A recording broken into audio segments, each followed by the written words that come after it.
Welcome to the deep dive. Today, we're tackling something big, often kind of invisible in our culture, the extrovert ideal. We're going deep into Susan Cain's book, Quiet, The Power of Introverts. Our mission, to really uncover the value, the specific strengths of introverts that, well, Western society often overlooks. Yeah, and it's a big oversight with pretty deep historical roots. Cain points to this major shift, right? Early 20th century. Yeah. We apparently went from a culture of character, where things like integrity, inner virtue, that mattered most. Right, where you're like on the inside. Exactly, to this sweeping culture of personality.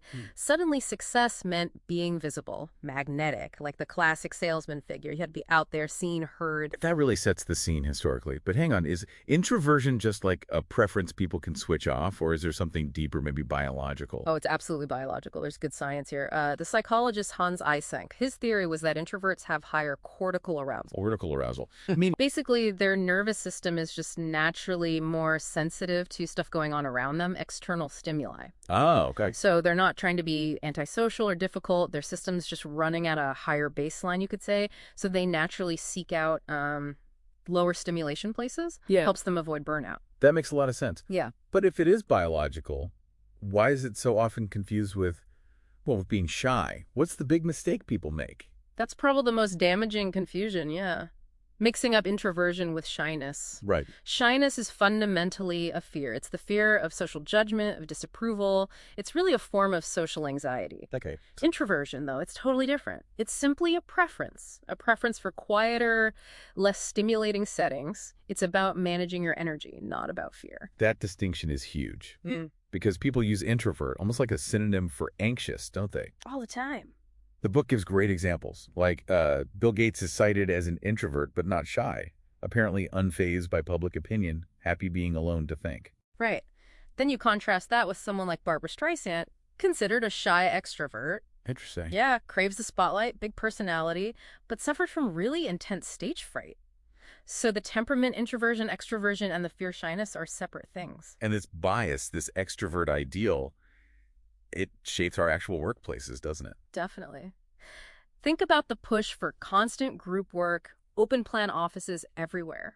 It can actually stifle good ideas. How so?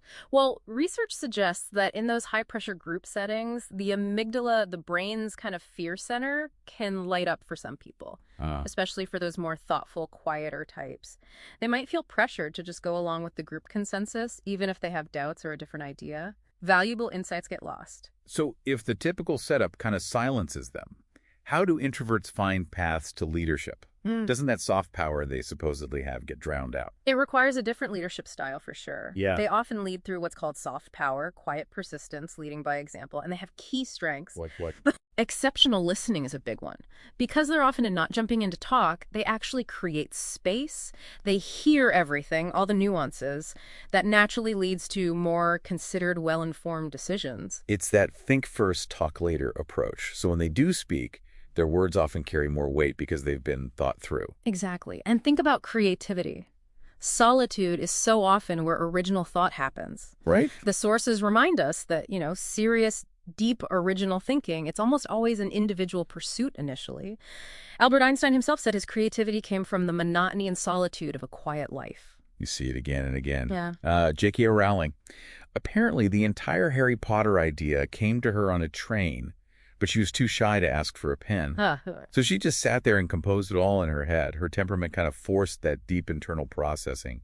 And Bill Gates still apparently think weeks, just goes away alone to tackle hard problems. So, okay, if you're listening and you identify with this, how do you actually thrive in a world that often rewards being loud?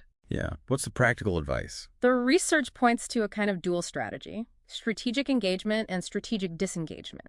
Okay. It means you absolutely have to honor that biological need to recharge. Alone time isn't indulgent. It's essential maintenance for introverts. You need to strategically disengage to refuel. And then strategically engage. Right. Leverage your strengths. If face-to-face brainstorming drains you, maybe lean into written communication. It lets you process deeply, craft your thoughts carefully, play to your strengths rather than forcing yourself into uncomfortable modes all the time. So it's about finding your own rhythm. Pretty much. This isn't about introverts taking over or anything. The goal is balance. It's about creating cultures, workplaces that genuinely include different styles.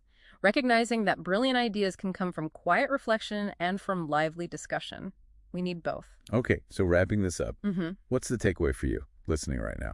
If the research is right and serious original thought is almost always individual, think about this. What really profound idea might be waiting for you?